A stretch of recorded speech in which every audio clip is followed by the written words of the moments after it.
le collectif d'Aja va se lancer dans une nouvelle aventure.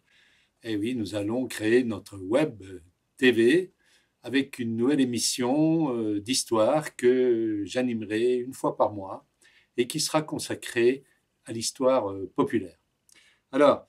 cette émission se situe dans le prolongement, évidemment, vous vous en doutez, de mon Histoire populaire de la France, qui a été publiée chez Agone en 2018. Mais à chaque fois, on va focaliser sur un événement historique, connu ou peu connu,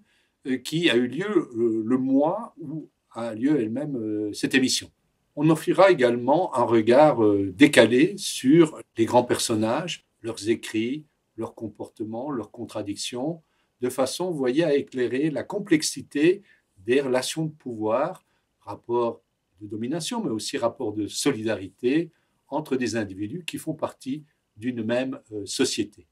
Notre objectif sera de présenter, d'expliquer comment un historien écrit l'histoire, parce qu'il y a un rapport à l'histoire, qui est un rapport, on pourrait dire, professionnel, qui nécessite donc d'analyser des documents, de les critiquer, de les comprendre, et je voudrais donner un certain nombre d'éléments qui permettront donc peut-être à ceux qui aiment l'histoire, parce que l'histoire est une discipline très populaire, et beaucoup de gens, en fait, en France, font de l'histoire, et bien de leur donner un peu des outils, des moyens qui leur permettront à eux-mêmes de progresser dans leur art. Je tiens également à souligner que, pour moi, l'histoire populaire, ce n'est pas un enseignant, un professeur, un maître qui diffuse un savoir à un public. Il y a évidemment cette dimension de la compétence qui finalement est le produit d'un travail, de longues années de travail, mais en même temps, eh bien, il y a une relation dialectique, une co-construction, comme on dit, de l'événement, du sujet, de l'émission avec les gens qui nous regardent.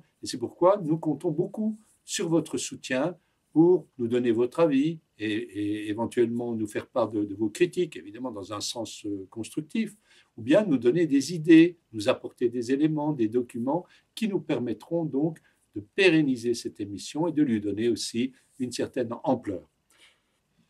Enfin, dans cette émission, on prévoit une rubrique qui sera consacrée à la présentation d'ouvrages de la part d'historiens qui n'ont pas eu la chance de se faire éditer, donc souvent sous forme de manuscrits, ou bien d'ouvrages qui ont été édités, mais chez des petits éditeurs qui n'ont pas eu les honneurs de la critique. C'est un point important pour moi parce qu'il se trouve que je reçois assez régulièrement des gens qui m'envoient leurs projets, leur travail, et je serais très heureux de pouvoir ainsi leur rendre hommage. Ensuite, évidemment, on